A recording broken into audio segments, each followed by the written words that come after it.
people were shot overnight at a club in downtown Little Rock. Some sort of dispute broke out between individuals that were inside. An exchange of gunfire took place. Shots just got fired and everybody just took off running. No mother should have to go through this. They need to put the guns down, stop the violence.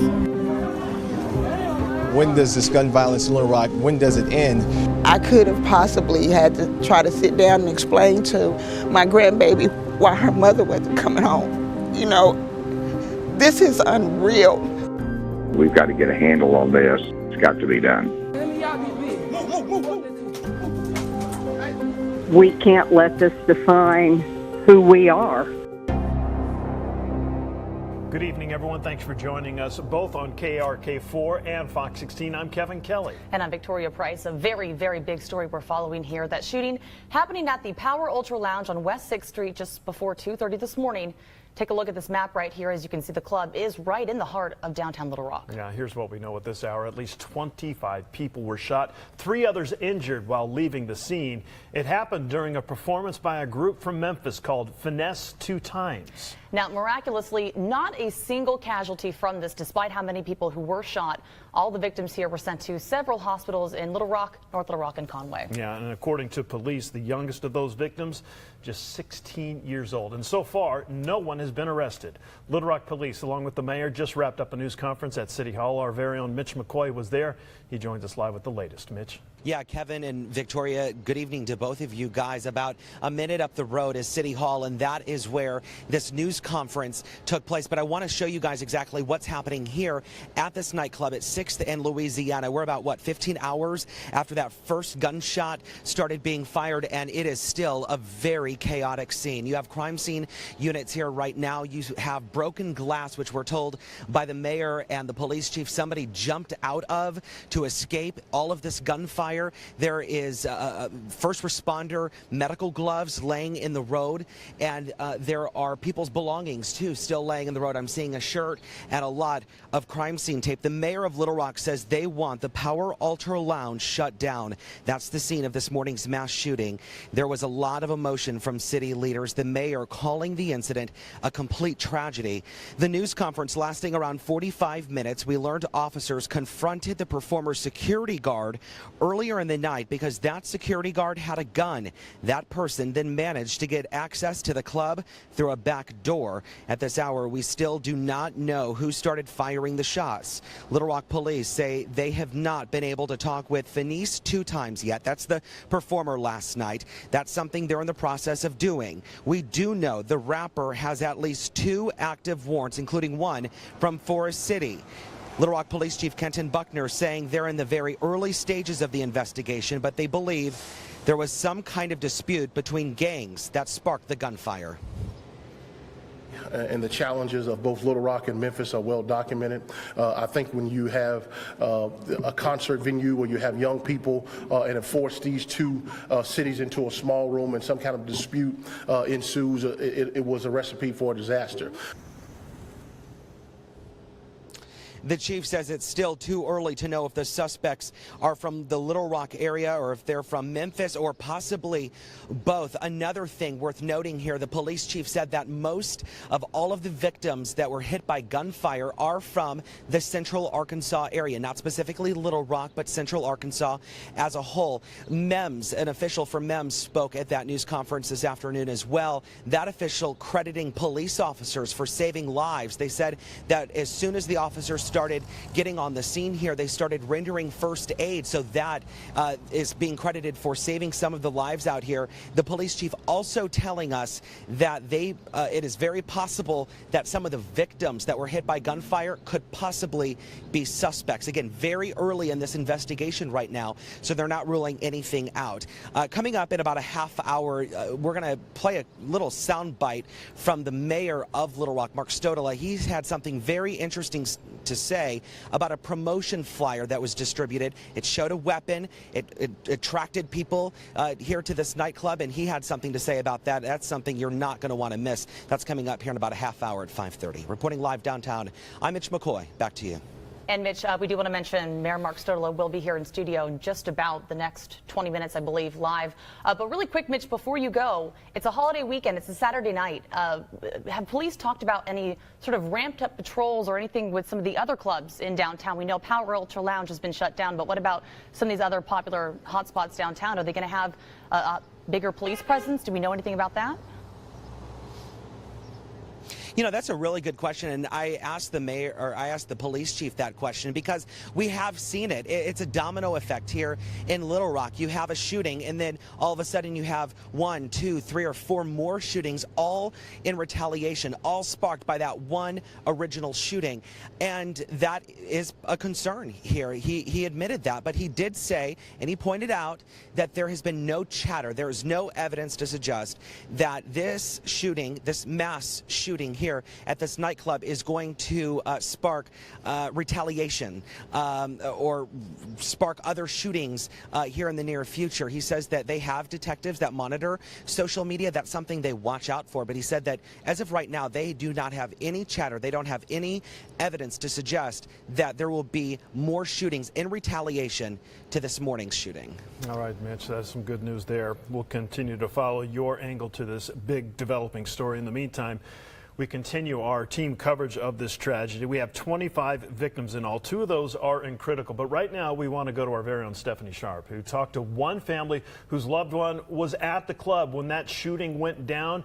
That person was shot and underwent surgery for several hours. Stephanie, I don't know if you were able to get an update on this person's condition, but bring us up to speed. Hey, well, yeah, Kevin. Now, her family tells me that she is actually one of the 2 people in critical condition tonight. They say that she was shot in her shoulder and she could possibly lose her arm. And her family tells me that she was just an innocent bystander at the concert last night. They also say, and they want to send a message, that the violence has to stop here in Central Arkansas. The only thing you hear is your child name and gunshots. I still can't believe it. Renee Dominic says her 19-year-old daughter, Dejana Mixon, still on a ventilator in the hospital. And I don't wish this on nobody, no mother. She was shot at the Power Ultra Lounge shooting early Saturday morning. Some friends knocked on my door at 3-something this morning. I didn't get a call at all.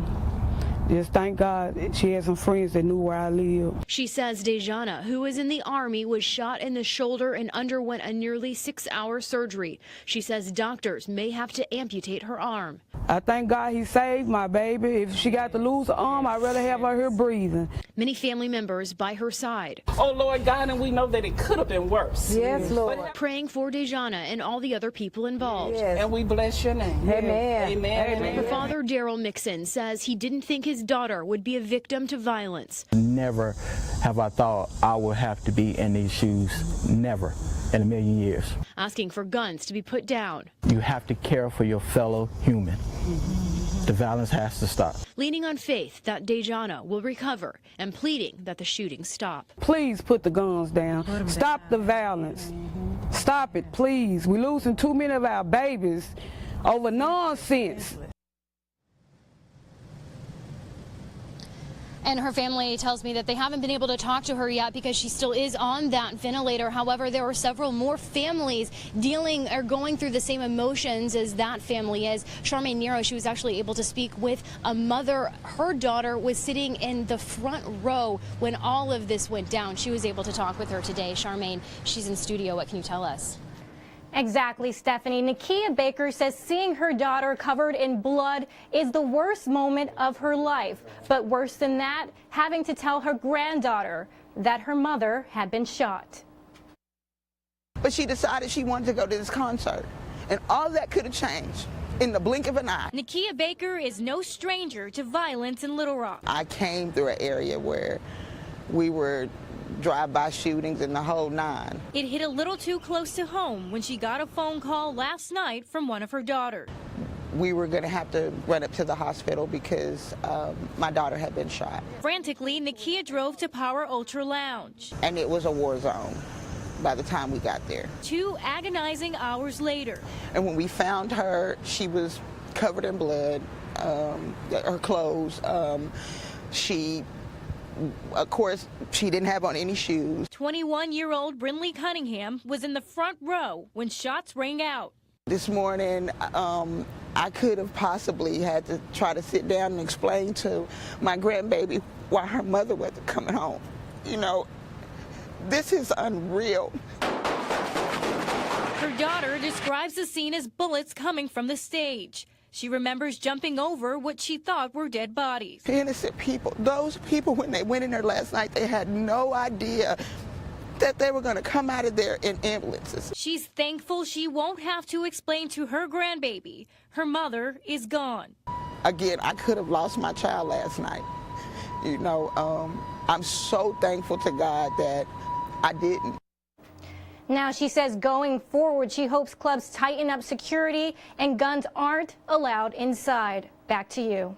I'm sure she's not the only one who is thinking that, especially in light of what we witnessed earlier. You've seen the video. I've seen the video from inside the nightclub. It's just amazing when you count the number of shots that were fired. Somewhere between 20 to 40, and that's just from one video. Yeah, that no one was killed in that incident. For those of you who may not have seen it, we want to give you a quick peek as to how this all unfolded at around 2:30 this morning inside that club.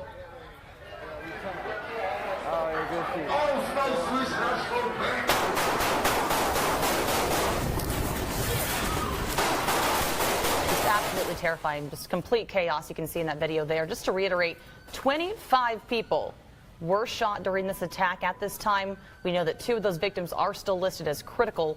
3 others were hurt just during the chaos you can see from that video. As soon as those gunshots rang out, just chaos inside the club. 3 people hurt just trying to escape the melee of those folks trying to get out during all those chaos as the shots rang out. So obviously a total of 28 people injured in some way from this. A lot of area hospitals stepping up to help these victims. 1 in North Little Rock, 1 in Conway, and then 3 Little Rock hospitals stepping up, including UAMS. Yeah, and that's where we find our very own Jonathan Rozelle. Jonathan, you actually talked with one doctor there as victims just started pouring in to the emergency room. Some of those victims driving themselves to the hospital.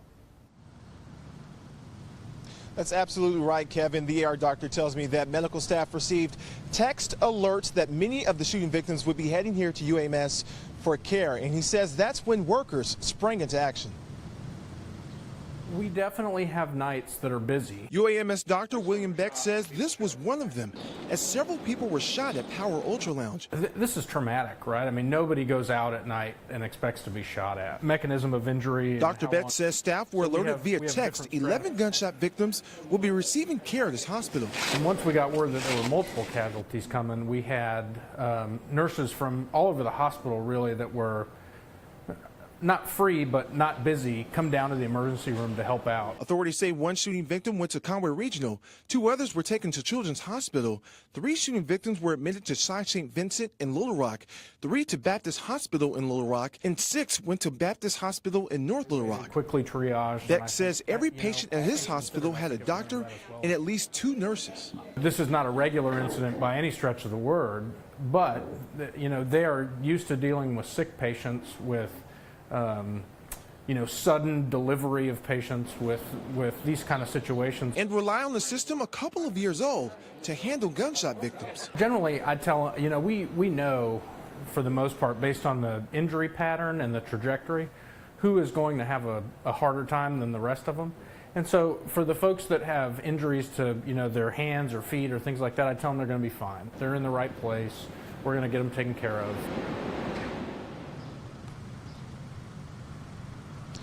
And all 25 victims were African American between 16 and 35 years old. Now, outside of the 2 in critical condition, all others had non-life-threatening injuries. Live out here, I'll send it back to you guys in the studio there. Jonathan, the first responders, the doctors, and even the police who were first to arrive on the scene certainly deserve a lot of credit. A lot of those officers trained on how to apply tourniquets, thank goodness for that, saving lives in the process. But one of the youngest victims, as you mentioned, was a 16-year-old. He was inside at the time of the shooting. Have you been able to determine how he was able to get in or who he might have been there with? Kevin, I was actually able to speak to his family earlier today. They gave me the very heartbreaking news that doctors have told them that he may not be able to walk again after being shot there. I was able to ask them about him being at the club there, but they were not really able to answer that question. They said they were too distraught about his current condition, and we're just asking for everyone to just pray for their family.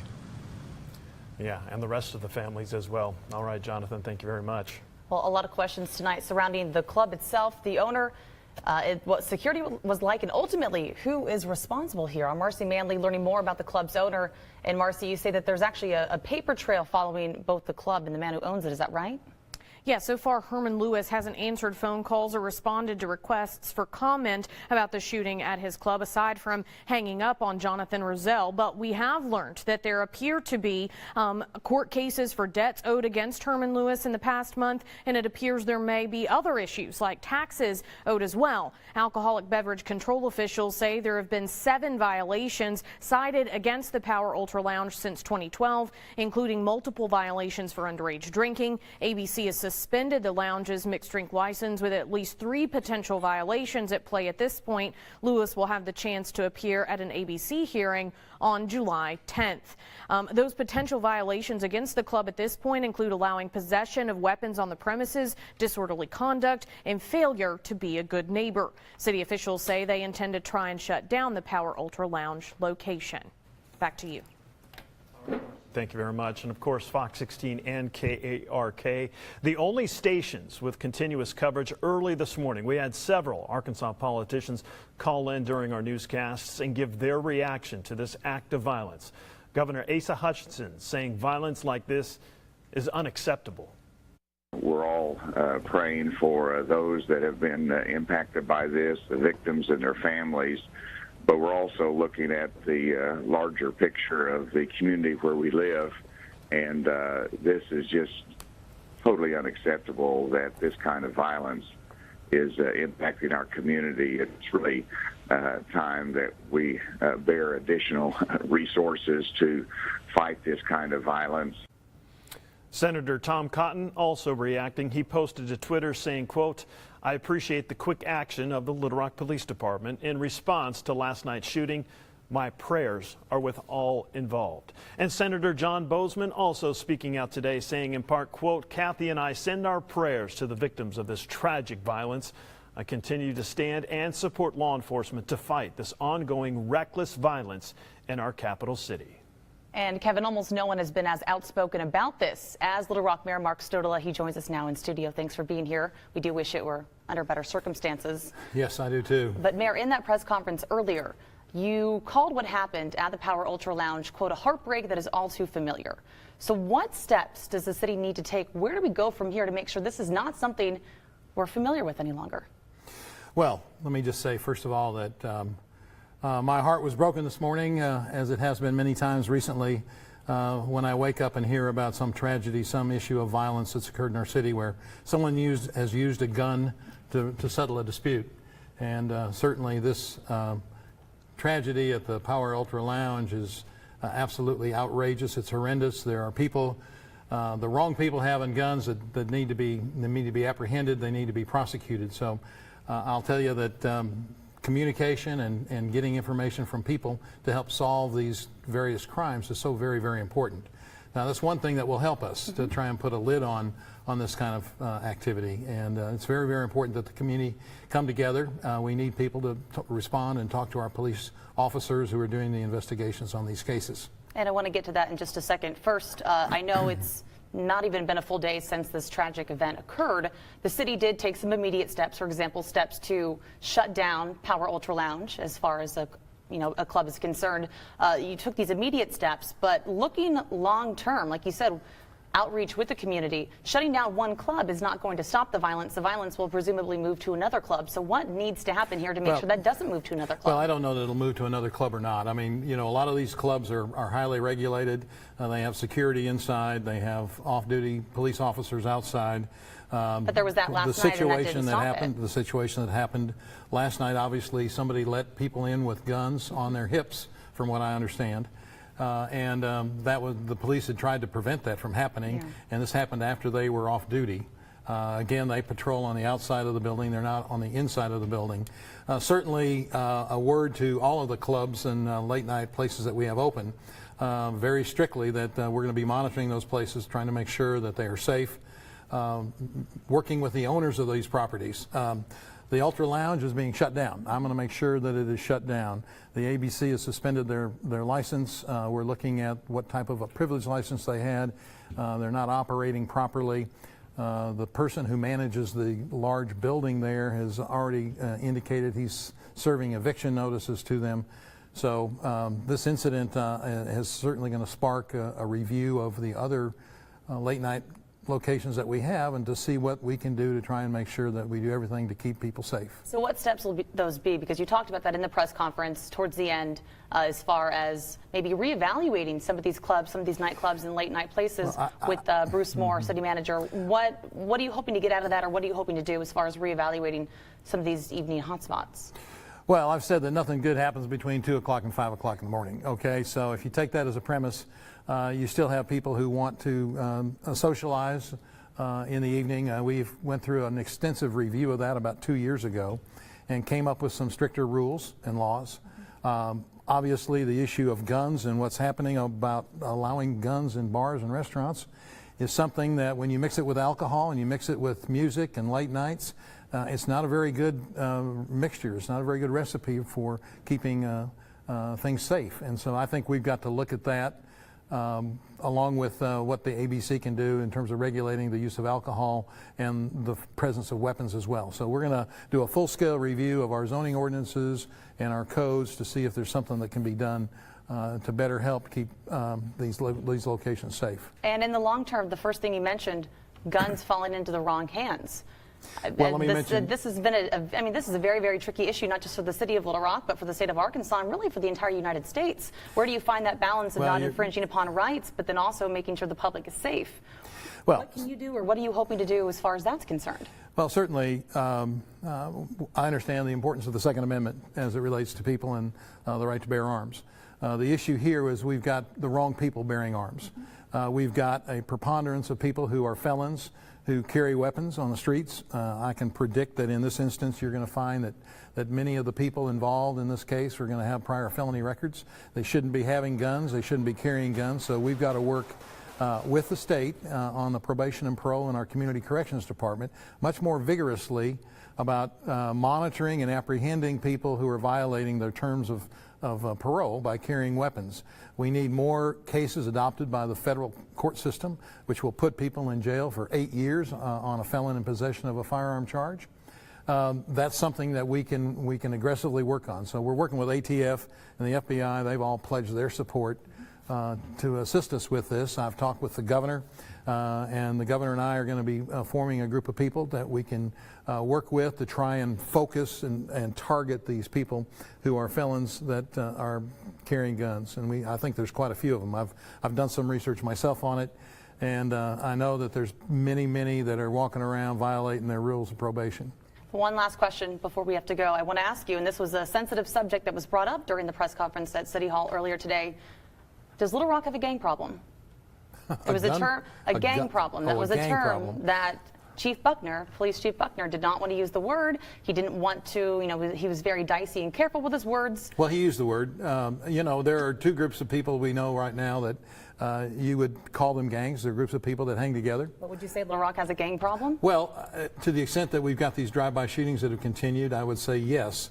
It's not to the extent that it was anywhere near what it was when I was the prosecutor in the 1990s. Yeah, I don't want to fear-monger and say that it's back to the 90s. That's what I don't want you to do. I want people to understand that this is fairly isolated. Okay. It's very specific. We think it's with a small group of people. It is not widespread, but it certainly is people that are hanging together that have some commonality to themselves and who are in some way retaliating against people that have done something to them that they feel needs retaliation. They're doing it with weapons and violence instead of resolving it in other ways. So as a city, we need the community to come together. This is not something that our police chief can solve alone. This is not something that the mayor can solve alone. It's not something that the city directors can solve alone, or a minister can solve alone, or any one person like yourself or anyone else. We've got to have people coming together who are pledged and committed to making sure that we bring safety back to the streets of our city. I woke up with a sickened stomach this morning when I found out about this, and because we're throwing lots of resources into it, and I want to see progress being made. And certainly this was a very big tragedy. I can only thank God that no one was killed. I mean, that is in itself a miracle, I truly believe.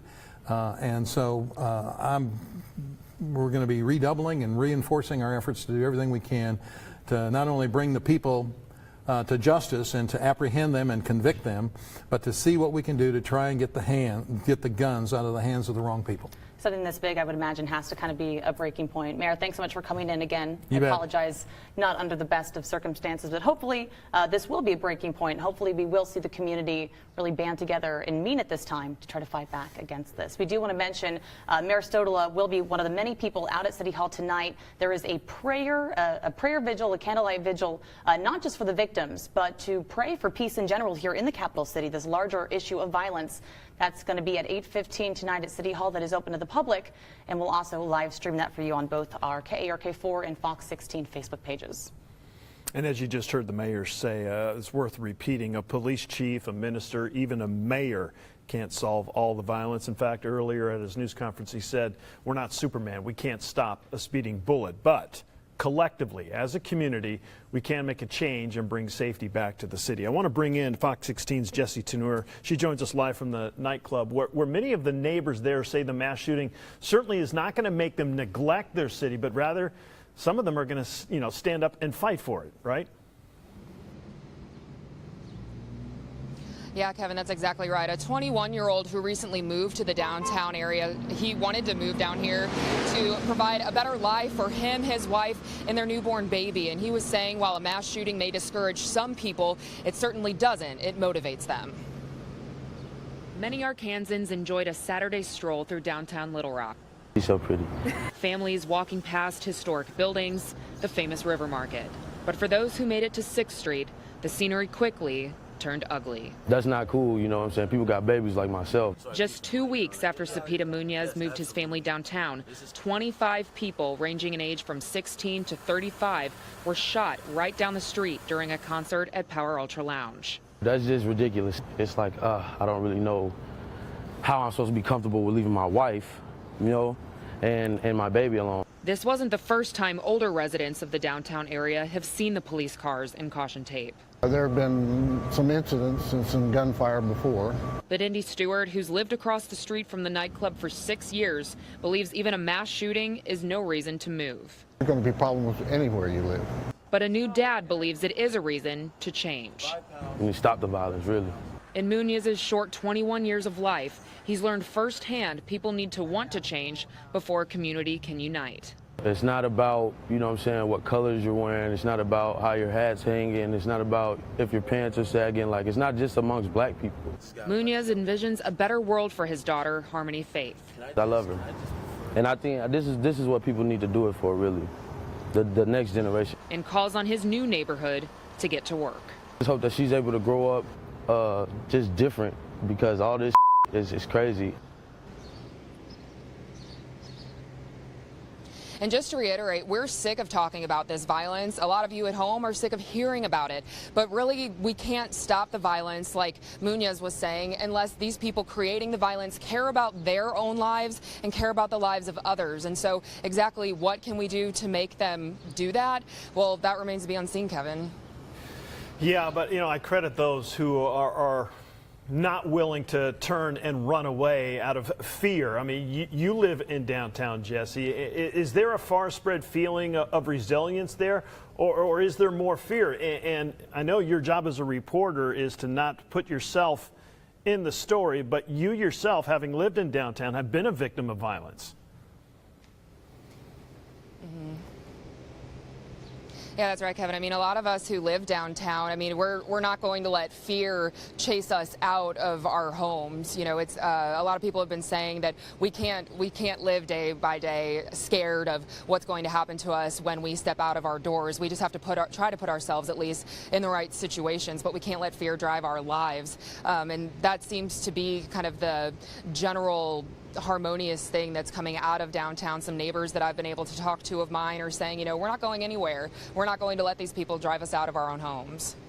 More people Step up to the plate. Absolutely. All right, Jesse, thank you so much. And we are also learning more about the performer behind last night's performance. Finesse 2 times. Legal name Ricky Hampton. He's a Memphis-based performer.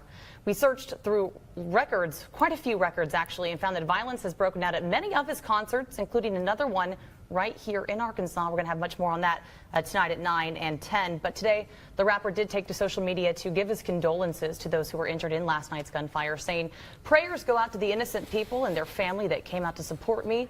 The violence is not for the club people. We all come with one motive at the end of the day, and that's to have fun. So again, I send my condolences to the people who were hurt." And the Downtown Little Rock Partnership also reacting to this morning's mass shooting, saying, quote, "Our thoughts and well wishes go out to those injured and affected by this senseless act. We wish for their speedy recoveries. We want to commend the Little Rock Police Department, first responders, and medical staff for their quick actions. Today, we help those in need while also acknowledging that there will be more conversations to be had in the coming days." And just as a recap for you, 25 people shot early this morning at Power Ultra Lounge right in the heart of downtown Little Rock. Yeah, we have crews spread all across the capital city tonight, bringing you the most comprehensive coverage from every angle. Our team coverage continues right now on both KARK4 and Fox 16 News. People were shot overnight at a club in downtown Little Rock. Some sort of dispute broke out between individuals that were inside. An exchange of gunfire took place. Shots just got fired and everybody just took out running. No mother should have to go through this. They need to put the guns down, stop the violence. When does this gun violence in Little Rock, when does it end? I could have possibly had to try to sit down and explain to my grandbaby why her mother wasn't coming home. You know, this is unreal. We've got to get a handle on this. It's got to be done. We can't let this define who we are.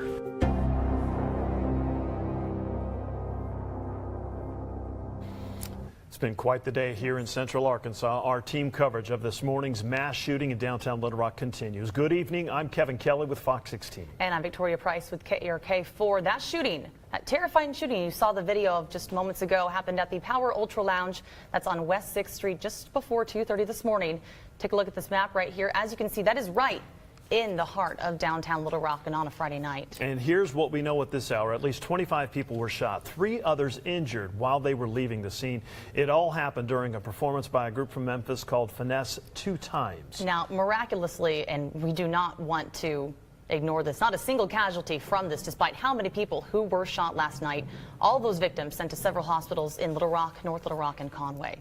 And according to police, the youngest of those victims, just 16 years old. Yeah, hard to believe. We'll Yeah, have more it on really that is. 16-year-old in just a moment. But we should also point out that, surprisingly, so far, no one has been arrested and that the investigation is far from over. Little Rock police and other city officials holding a press conference late this afternoon at City Hall. Our very own Mitch McCoy was there. He joins us live with more on what was said. Mitch. Yeah, Kevin and Victoria. So while all of the city leaders, the police chief, the city manager, the official at MEMS was holding this news conference, crime scene techs were still going through, analyzing this scene nearly 15 hours after that first shot was fired here at the Power Ultra Lounge here in downtown Little Rock. You see the crime scene truck here. There are still those windows at the top of the second floor here still shattered. We're told by the police chief that 2 people jumped out of those windows for their lives. They didn't want to be a victim to this gunfire. They were jumping out of those windows, so they were not injured in this mass shooting. I was walking a little up and down Louisiana here, and I saw some medical gloves. I saw some debris. I saw people's clothes still littering the road here. But nonetheless, that news conference was happening right up the road. The mayor of Little Rock says they want this lounge shut down. This is the scene of the mass shooting. There was a lot of emotion from city leaders. The mayor calling this morning's incident a complete tragedy. This all lasted about 45 minutes today. That's how long reporters were asking asking questions. That's how much some of these city leaders wanted to get off their chest. We learned officers confronted the performer's security guard earlier in the night because that security guard had a gun. That person then managed to get access to the club through a back door. At this hour, we still do not know who started firing the shots, but Little Rock police say they have not been able to talk with the performer, the rapper, Phineas 2 times yet. That's something they're in the process of doing. We do know the rapper has at least 2 active warrants, including one from Forest City, Arkansas. There was a poster promoting the concert that showed the entertainer holding a gun. The mayor says that is a red flag. We also should be outraged that a promotional video with a gun on the front cover inviting people to a concert suggesting the issues of violence should also be totally unacceptable in our community. Chief Kenton Buckner saying they're in the very early stages of the investigation. They believe there was some kind of dispute between gangs that sparked the gunfire that happened this morning. The chief says it's still too early to know if the suspects are from the Little Rock area or if they are from Memphis. We heard a lot from the city manager, the police chief, the mayor of Little Rock.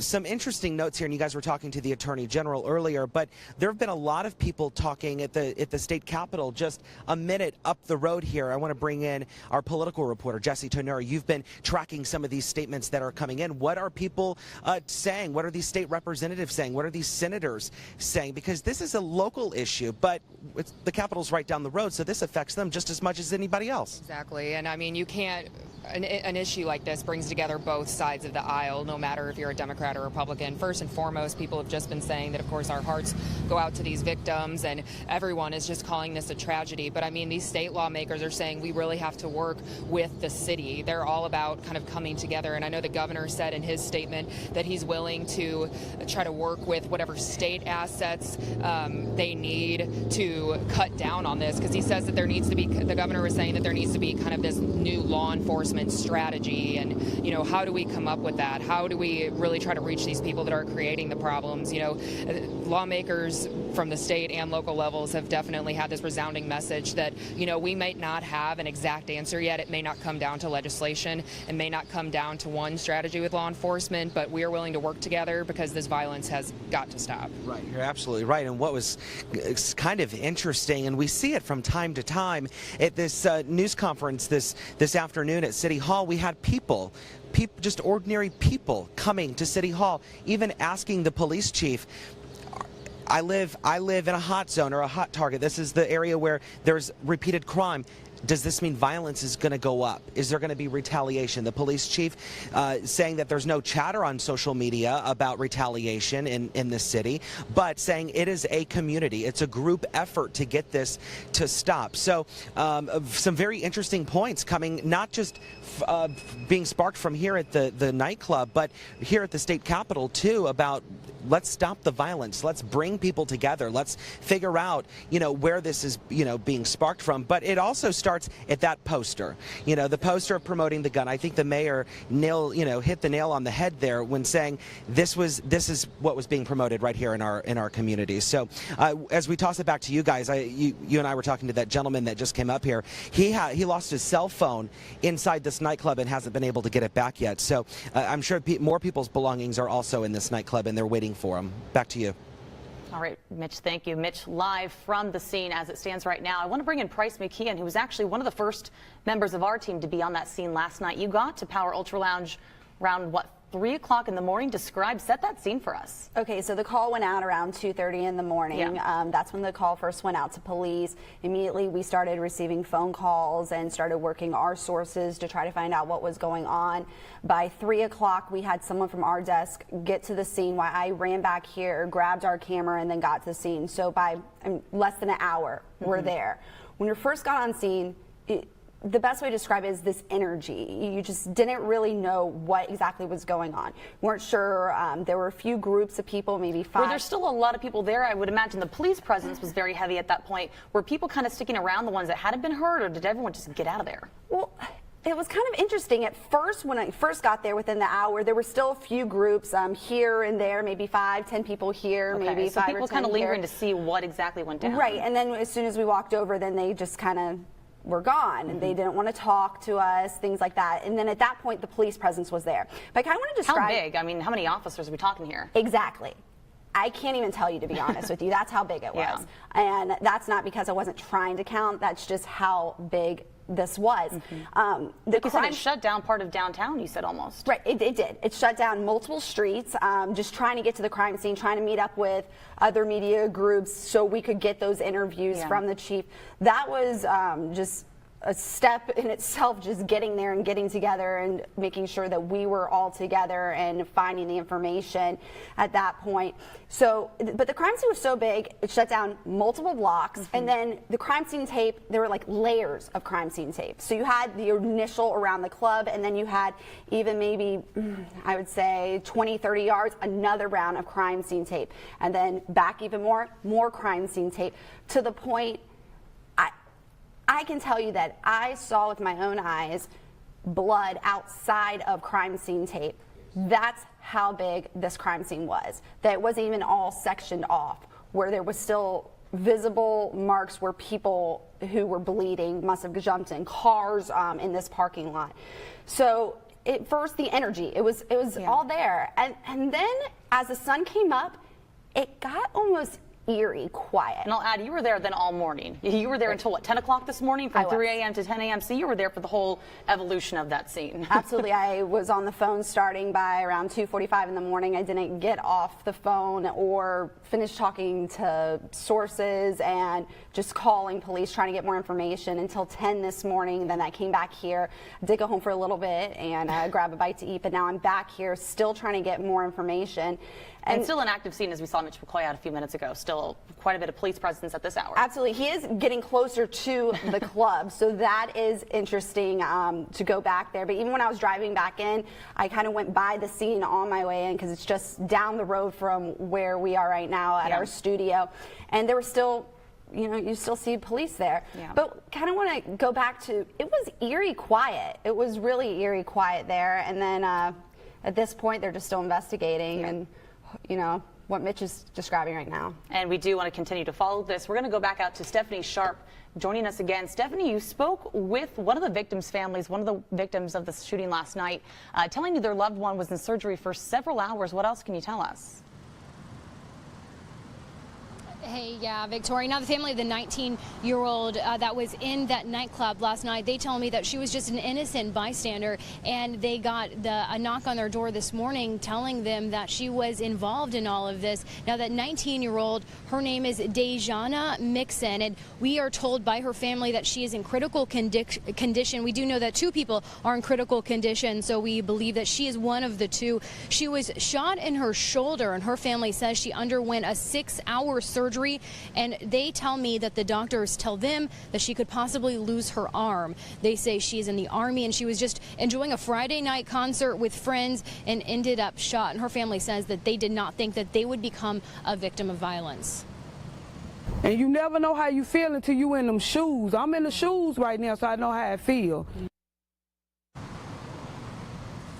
Now, she is on a ventilator currently, and they haven't been able to talk to their daughter because she is still on that ventilator. And her mom, like I was saying earlier, her mom told me this afternoon that around 3 o'clock this morning, luckily her friends knew exactly where her mother lived, so they went to her mother's house as soon as they left the nightclub last night, knocked on her door, told her that her daughter had been shot, and that's how she found out. She never received a call from anyone. She says she immediately went to the hospital, and she's been there ever since. And they tell me that their family, her entire family, there's about a dozen of them that we saw today. They're going to be right by her bedside waiting until she does recover. And her family told me about possibly losing her arm. They did do that surgery, and they tell me that the doctors told them that they're going to give her 24 hours to see what heals and what's going on before they decide whether or not they'll have to amputate. So, of course, a lot of emotion, a lot of families, several families, many families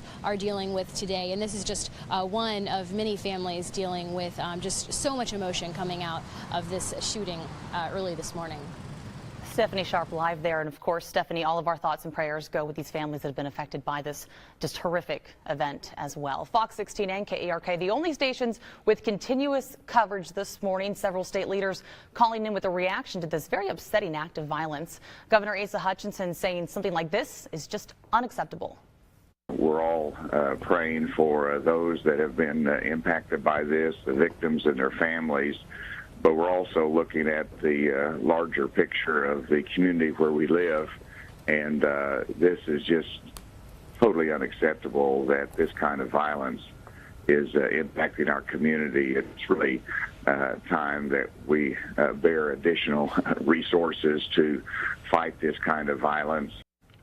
And just for clarification purposes, you may have seen on your screen 17 people shot. That has been updated. That was sound from earlier this morning. 25 people were shot, 3 others injured. Meanwhile, Arkansas Senator Tom Cotton also reacting. He posted to Twitter saying, "I appreciate the quick action of the Little Rock Police Department in response to last night's shooting. My prayers are with all involved." And Senator John Bozeman also speaking out today, saying in part, "Kathy and I send our prayers to the victims of this tragic violence. I continue to stand and support law enforcement to fight this ongoing reckless violence in our capital city." Joining us now to discuss the tragedy further, Attorney General Leslie Rutledge. Thank you so much for being here. Thank you, Kevin. How did you find out about this?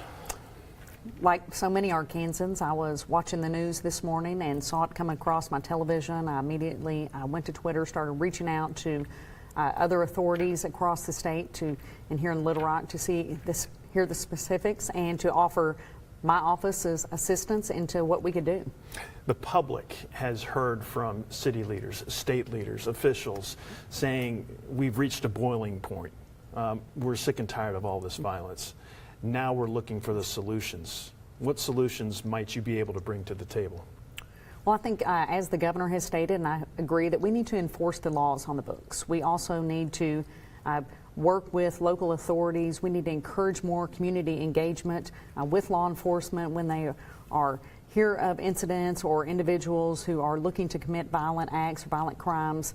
If there is any disruption between particular groups and disputes that perhaps could escalate into a situation that we saw early this morning, to come forward with that information beforehand, that we must have more engagement by community leaders, by members of the community, working with law enforcement. I know, again, that my office is going to be working hand in hand with the local authorities. Chief Buckner, I spoke with him earlier. I spoke with the mayor earlier, offering the assistance of the Attorney General's office. We have a number of things that we are already working on. There's a violence reduction network, pilot program in West Memphis and Little Rock. These are across the country to address violent crimes such as this and to try to curb those violent crimes. There's no quick fix to this, obviously. I mean, as Mayor Stoddle has said earlier, I mean, a minister can't do it, an attorney general can't do it, a police chief can't do it all by themselves. The community has to rally together. So if there's no quick fix, what should we be doing tomorrow to at least get that ball rolling even harder?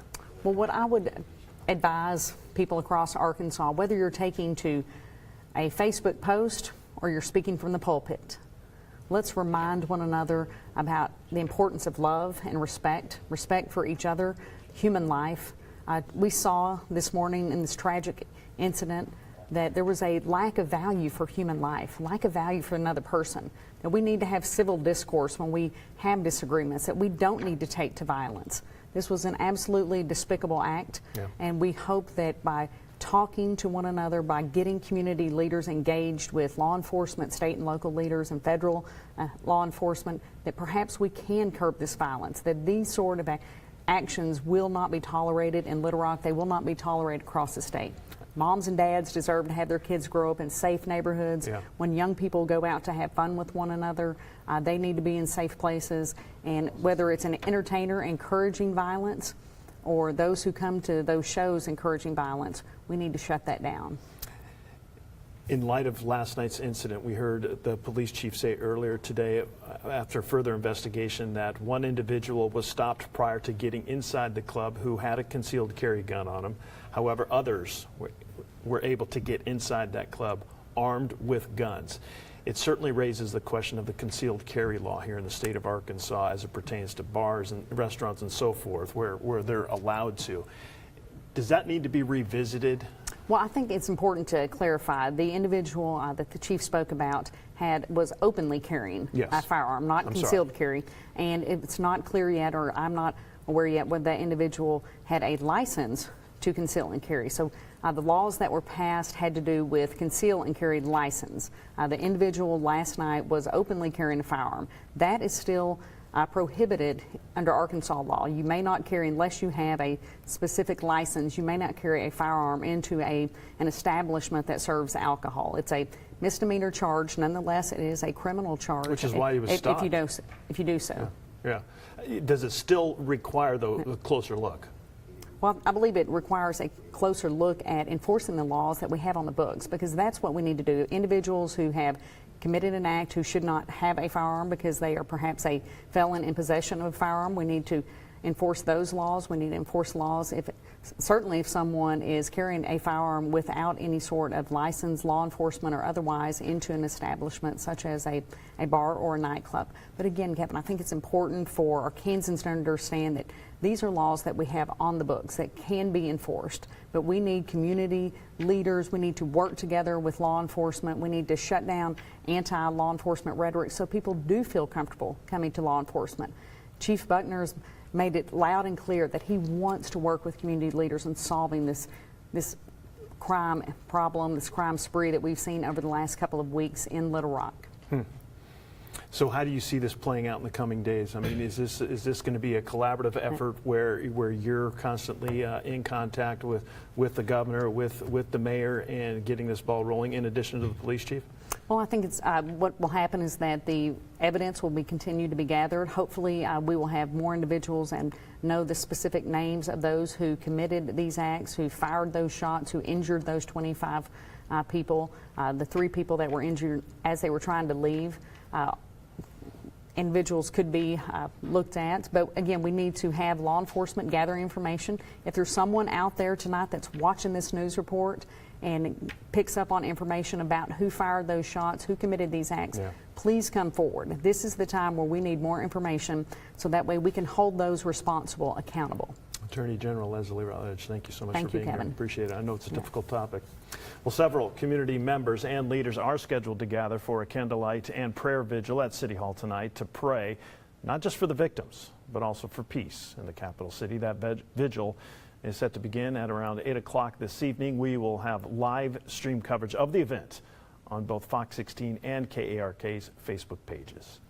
First responders, as you well know, Victoria, certainly had a busy night last night, but they're also getting the praise and merit that they deserve, right? Oh, absolutely, and for very, very good reason when you consider the magnitude of that shooting, the number of victims involved, many of whom ended up at several different hospitals, scattering really all across the Little Rock metro area. Little Rock police say the shooting victims were cared for at one North Little Rock Hospital, one Conway Hospital, and 4 different Little Rock hospitals, including UAMS. A UAMS doctor says he started getting text alerts that 11 of those victims would be cared for at his hospital, at his emergency room. He says every available doctor and nurse were there ready to receive those patients as they came in. Well, you know, this is traumatic, right? I mean, nobody goes out at night and expects to be shot at. Generally, I tell, you know, we know for the most part, based on the injury pattern and the trajectory, who is going to have a harder time than the rest of them. And so for the folks that have injuries to, you know, their hands or feet or things like that, I tell them they're going to be fine. They're in the right place. We're going to get them taken care of. Those 25 shooting victims were all between the ages of 16 and 35 years old. Of those, at this hour, we know 2 are in critical condition. The others, according to police, all sustained non-life-threatening injuries. We're also learning more about the performer behind last night's performance. Finessed 2 times. The lead performer identified as Ricky Hampton. Now, this is a poster from last night's event. Take a good look at this. According to documents, there have been several violent incidents at several of his concerts, including another one in Arkansas. But this is the one that was promoting the event here in Little Rock. And if you take a close look, you can see what he's holding. It certainly got a lot of attention, especially from the mayor. We've also learned that as of 4 p.m. this afternoon, police had not talked to him. No arrests have been made. I'm not saying he's guilty or anything, but they have not talked to him. course, we'll have much more on that coming up on Fox 16 News at 9 and KARK at 10. But earlier, he took to social media, giving his condolences to those who were injured in the gunfire, saying prayers go out to the innocent people and their family that came out to support me. The violence is not for the club people.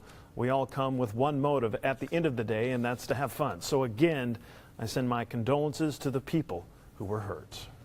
And that shooting at Power Ultra Lounge, by definition, marks the third mass shooting in Little Rock in the past 3 years. Yeah, our own Marcy Manley looking through the statistics to try and get some context on mass shootings here in Arkansas and across the country.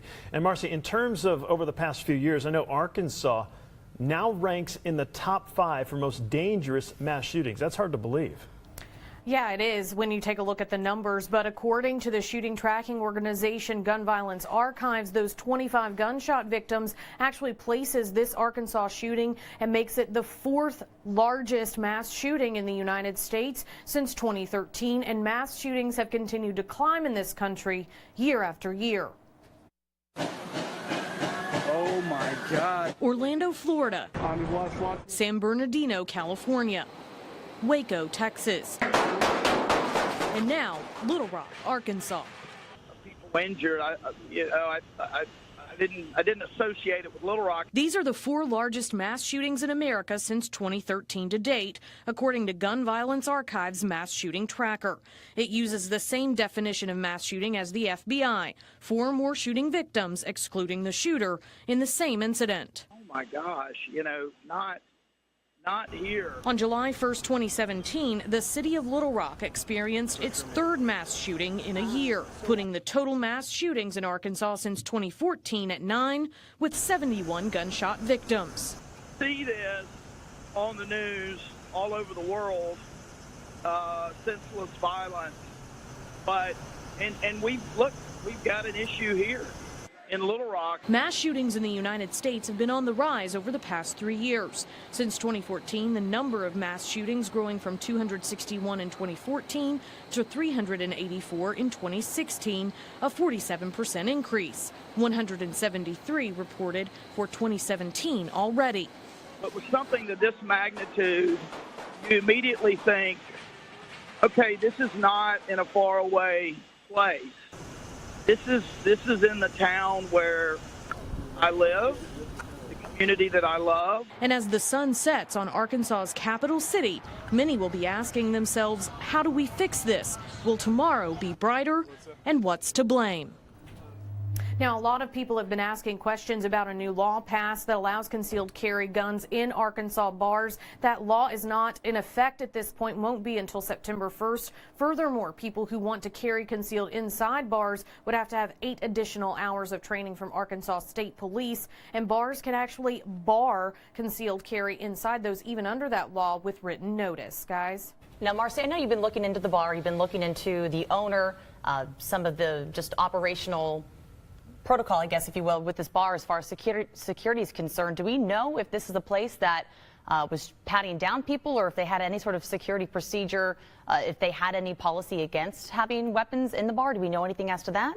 Well, at this point, weapons aren't allowed to be on the premises. That's one of the mixed drink permit violations that ABC is actually looking into. They've emergency suspended their license at this point, and they cited a potential violation as being weapons on the premises, causing a disturbance and not being a good neighbor. Also, to that effect, we've heard anecdotally that there were pat downs, people were screened, depending on who they were, but nothing that's been confirmed from police. And at that point, I think that's one of the big questions as to what was done inside the club, what was known by those who operated it, and who should be held accountable at this point for that. Yeah, it was also interesting during the news conference at 4 o'clock, Marcy, that you may have heard of it, that the city manager Bruce Moore said that that particular establishment was not classified as a club, but rather as a restaurant. Yeah, and that's another question that I think is going to allow for a lot of room for follow-up with officials and what programs we have in place to police those places, to make sure that they're abiding by the permits that they have, and make sure that agencies are communicating to one another, so that if one agency is aware that they're operating one way and the city needs to know about it, or vice versa, that there are some channels of communication to police those locations. All right, Marcy. And say Marcy's been looking into this all day. We really appreciate your hard work, Marcy. Once again, a recap of what we know about this shooting. It happened at Power Ultra Lounge just before 2:30 this morning. This is right in downtown, a very busy part of downtown, especially on a Friday night at that hour. At least 25 people we know of were shot. 3 others injured, not by gunfire, but just during the chaos of trying to leave that scene. This was all during a performance by a group from Memphis. They were on stage, we're told, when that gunfire rang out. Amazingly, however, no one died. All victims were sent to several hospitals in North Little Rock, and Conway.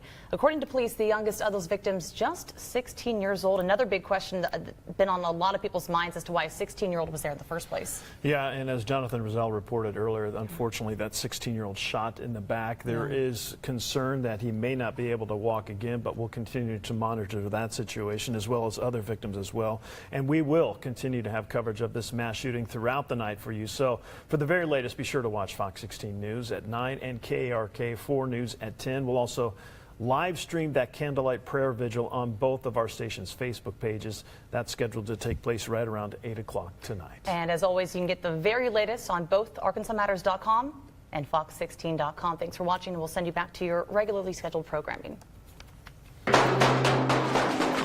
17 people were shot overnight at a club in downtown Little Rock. Shots just got fired and everybody just took off running. When does this gun violence in Little Rock, when does it end? We've got to get a handle on this. I want our city officials, I want our police, I want our state officials, I want our stations, Fox 16 and KARK, to do everything we can in our power to curb some of this violence. We can't let this define who we are.